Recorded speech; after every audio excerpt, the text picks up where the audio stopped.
Hello and welcome to Healing from Within. I am your host, Sheryl Glick, author of The Living Spirit, Answers for Healing and Infinite Love, a book that offers a view of universal energy, its healing potential, and how to align to this force to empower and encourage personal growth and to manifest a healthy, successful life experience. I am delighted to welcome Dianne Bischoff James, author of The Real Brass Ring. The Real Brass Ring, Change Your Life Course Now, received an International 2014 Bronze Living Now Book Award and is an inspiration which passionately reveals how anyone can reinvent themselves and reclaim their authentic self. Hello, Dianne, and welcome. Oh, hi, Sheryl, and thank you so much for having me on your show. Oh, I'm delighted. Dianne, as listeners of Healing from Within are well aware, each guest and I seek answers to age-old questions. What is life really about, and how can we create our best version of ourselves and improve the quality of our personal life and world conditions at the same time? Understanding that we are both spiritually and physically motivated by intuition as well as the circumstances of life from childhood on is very important to knowing what we wish to create and how to find the tools and support system to help us evolve, grow, and mature in all aspects of life. Many people don't think about what they're doing as they go along, but there is a course and a plan of action, and we really want to evolve and grow. Self-investigation and self-mastery of our emotions are the means to self-actualization and what this show explores in depth. In today's episode of Healing from Within, Dianne will share her personal story of how at 38 years old she was a marketing professional and mother of three and appeared to have the perfect life, an impressive educational background, accomplished career, busy family life, and social status. However, it seemed she had grabbed the brass ring, but perhaps that was only an illusion. She hung on, but as for many people, reality was becoming starkly different from what she thought she was supposed to be involved in. Dianne decided to do something about it, and her book, full of motivational ideas and techniques, may help you to make your own transition, as change and growth is the reason we are living this physical life in the first place, and we cannot avoid it. So we want to jump in boldly and explore the possibilities for our best life. Dianne, please think back to your childhood and any memories or experiences that may have, at that beginning time, shown the seeds of your values, your dreams, your talents, and goals that you would value later on in life. Well, first of all, I love this question, so thank you so much for asking it because it's not something I have shared very often.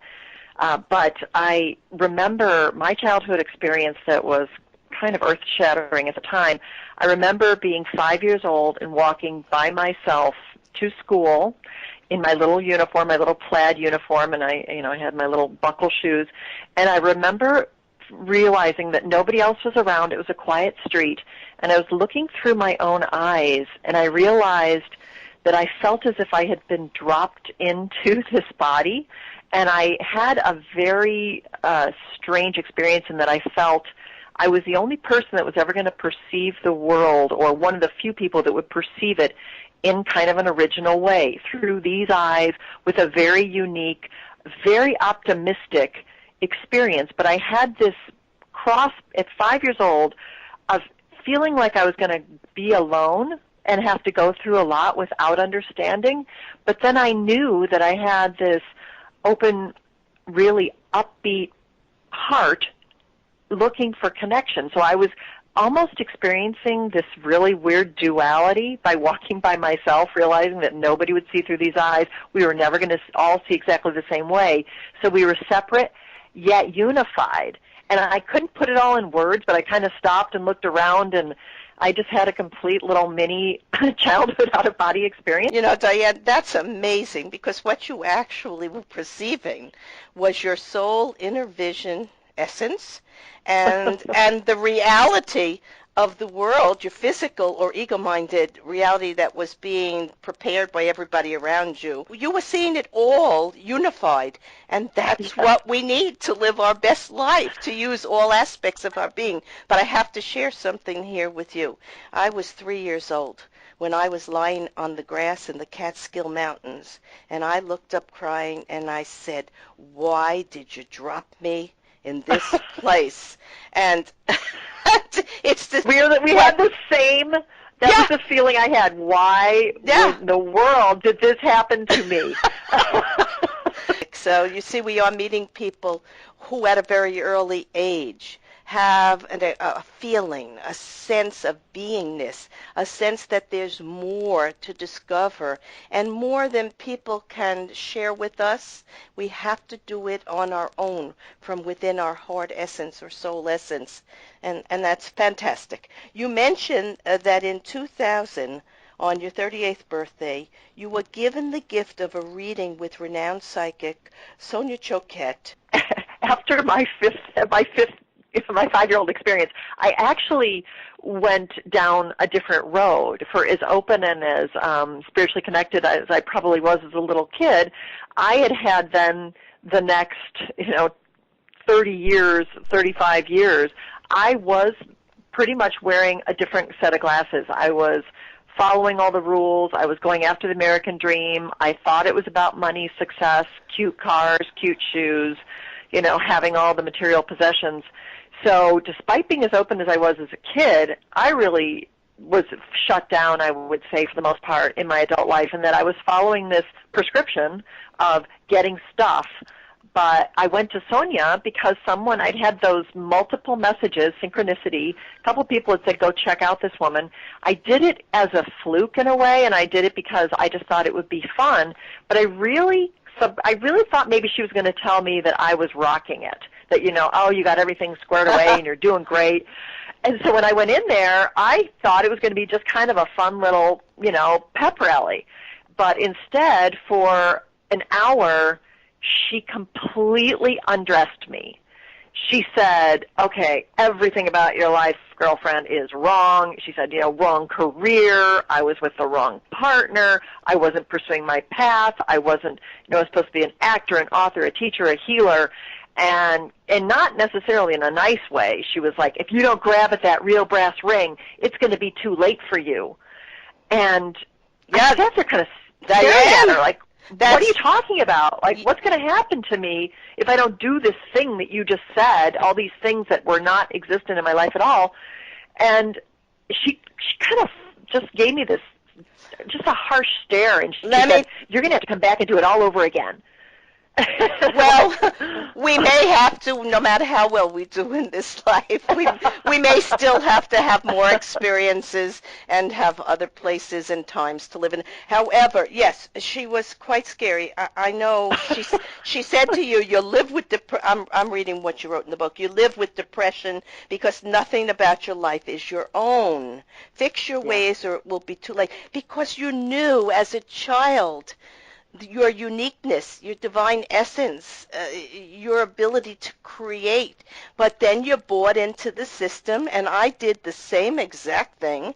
And around, I guess when I was around 40, I started to ask the questions. Is this what all there is? Is this enough? It's not enough, because my heart hurt, and I knew I was here on this planet to do something more. Now, I'm a medium. I have read Sonia Choquette's books, and she's wonderful, and I am very sensitive about giving messages to people to empower them to change their lives, but I am, I guess, a little bit more delicate than you were handled, but you went to the right medium because people get to the mediums that they need to get the help that they can, so they can move on to create what it is they were born to do. So, I mean, she did help you, even though she at did, the but moment it was a kick in the seat of the pants. So for me, A rude I got awakening. the big boot.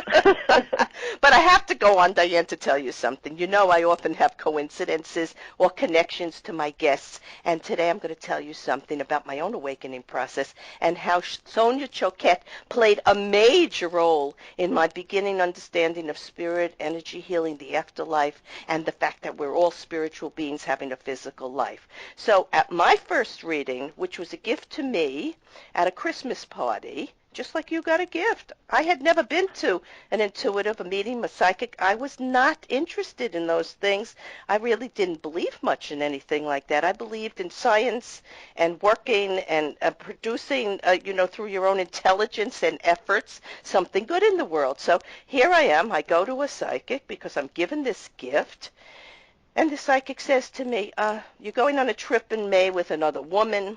Yoga would be an important part of my moving ahead, and I would write 3 books. And of course, I didn't think any of that was even remotely possible. But a week later, my hairdresser, Anna, invited me to a yoga class at the Sky Gym, and I went because I had just heard that I should do it, so I didn't hesitate.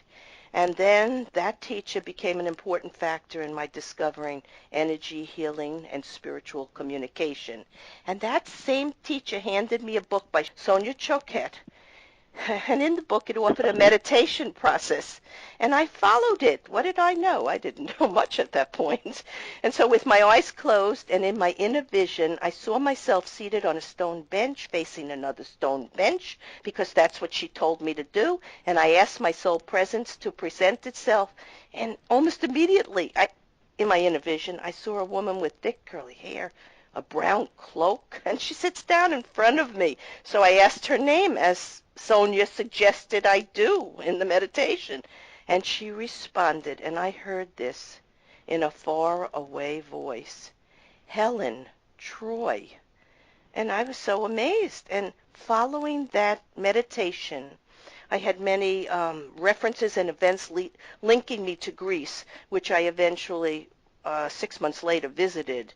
And I don't know whether Helen was a guide or a past life experience, but I was only beginning in my search to understand the possibilities of an eternal energy force and that consciousness survived physical death. So we're multidimensional beings of enormous energy and potential.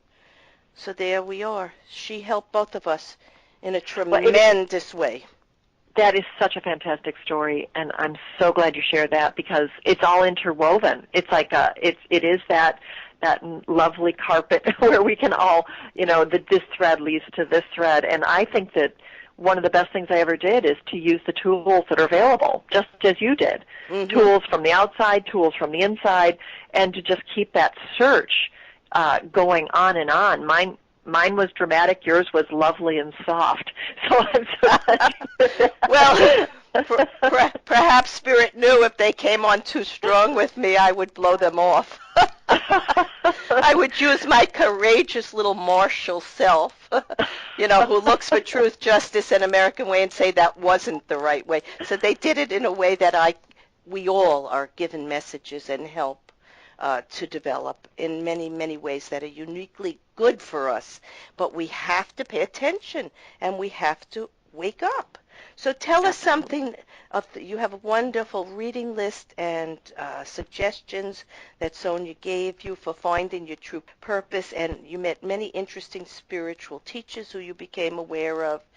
Can you tell us about anybody who stands out in your mind that you might have mentioned in the book that was extremely eye-opening for you?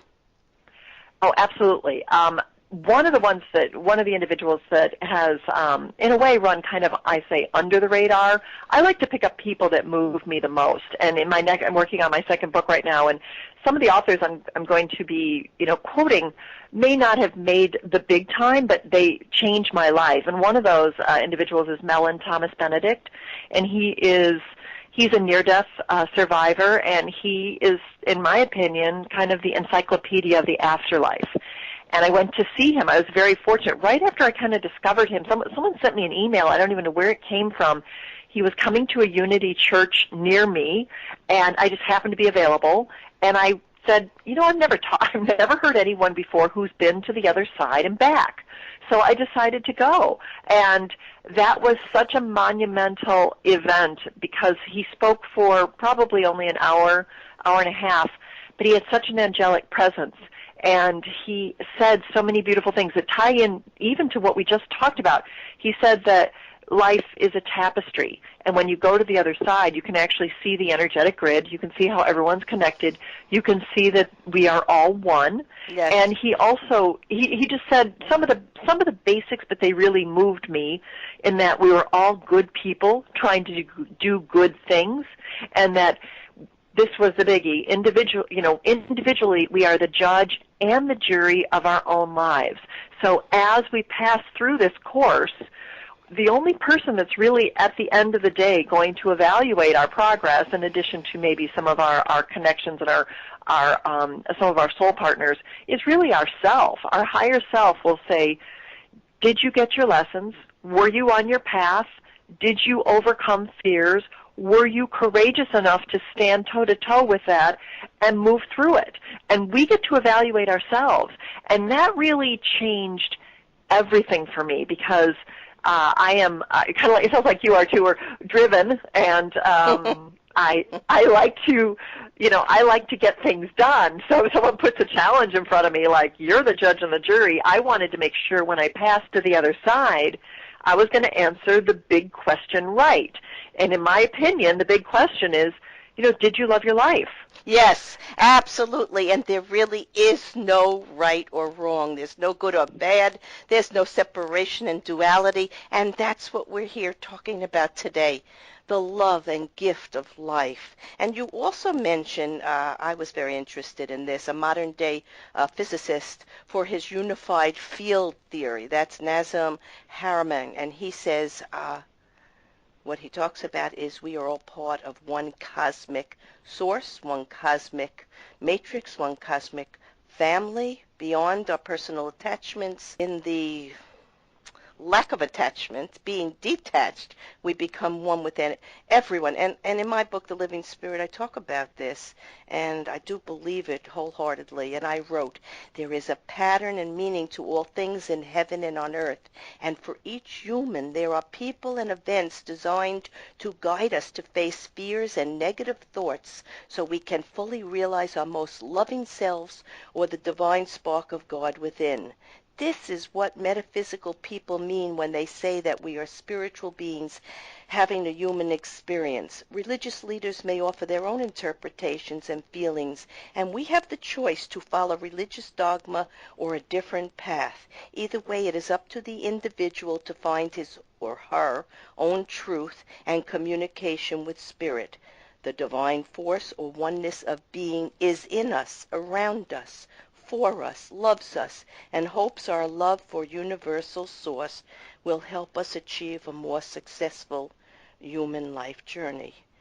And that's what we're talking about. Yeah, you have found beautiful.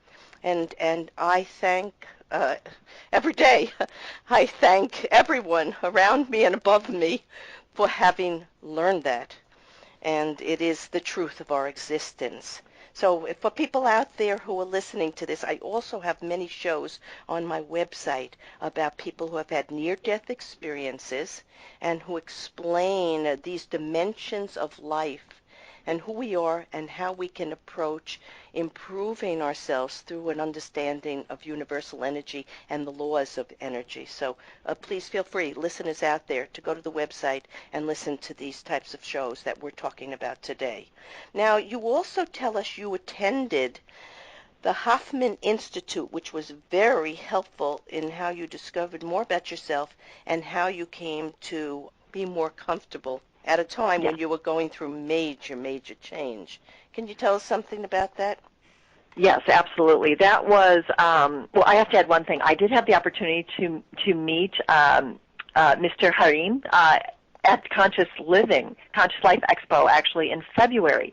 And I was a little starstruck because I had written about him, and through his understanding of the void and understanding how we all process information into this well, I just want to add this in because it was so fascinating. He said that all of our manifesting goes into kind of, I'm going to say like a slow, it's like a crock pot I'm going to use that word. It all goes in together. It all gets mixed up. So sometimes when we manifest, you don't get exactly what you asked for, but you get this compilation of everybody else's input, thoughts, ideas, which is ultimately your greatest good. So I was just giddy because I had the chance to meet him and say hello and spend some time speaking with him after I had just picked out his material as something that was very influential to me. So that was a banner day for me in February. He's a fabulous, absolutely fabulous physicist and had to go through his own challenges to be bold enough to come up with a theory that not everybody agreed with. And so I applaud him. But to circle back about the Hoffman Institute, that was someplace Sonia did say, run, don't walk to the Hoffman Institute because, and her suggestion was, if you have a lot of issues from childhood, and we all do, yes. Nobody has perfect parents, right. Nobody had the idyllic situation where all of our needs were met in perfect harmony. The truth is, and I just heard this other fabulous phrase from another lady named Dr. Judy. She calls it the double dungeon. You had both your mother's issues and your father's issues, and you're stuck as a child with all of this imprinting, which we know kind of gets laid on us in many, many layers of being inauthentic because we were trying to please them. They were doing the best they could. But the truth is that we all got stuck, and my ooey gooey layer was maybe, 10 feet thick. I had a steamer trunk worth of issues that were not me. I was trying to be a good girl, trying to live up to their expectations. So Hoffman Institute, for 7 days, there is no television, there is no internet, there is no electronics at all. You deal with yourself, your teacher, and you are with a group, but your interaction with them is up to you, but you deal strictly with taking this layer, this onion, and peeling back every layer that's inauthentic, every need that wasn't met, every hurt, every pain, everything that has us stuck. And at the end of the day, after 7 days of working through this situation, and you go to Napa Valley, so it's gorgeous, and you're in the hills in a bit of a spa setting of sorts, and you come out, and it's funny because the world starts to sparkle again. Everyone has a beautiful glow. You can see everyone's spirit. But most importantly, what I was able to glean from that situation is I actually felt self-love. And I had no understanding of what that meant until I was 42 years old. I had been dutiful, and I had been hardworking, and I had been trying to fulfill the requirements of society and ego-driven, but I had never experienced heart, and that broke it open. And so I travel all over the country with life reboot workshops, and oftentimes I'll meet people who have different levels of this kind of need to get excavated, and I've been fortunate enough to be able to have a lot of people go and follow in my footsteps. And if you have a steamer trunk worth of stuff that you know that you can't, nobody can do it by themselves. We have a blind spot.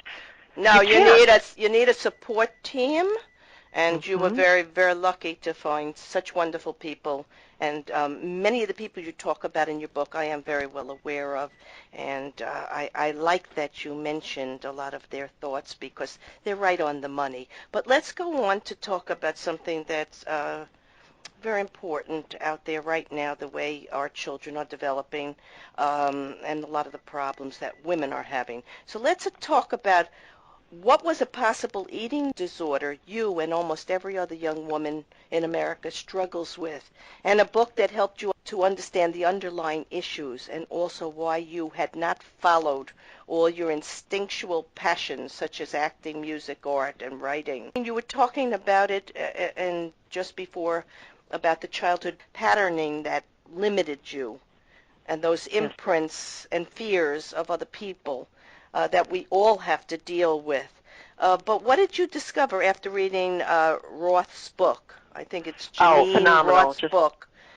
Well, Janine Roth has by far. It's the book everybody has to read if you have any issues with food. And food was my addiction. Everyone has, I think, some things that you can get addicted to, whether it be, gambling, it could be shopping, it could be alcohol, it could be drugs.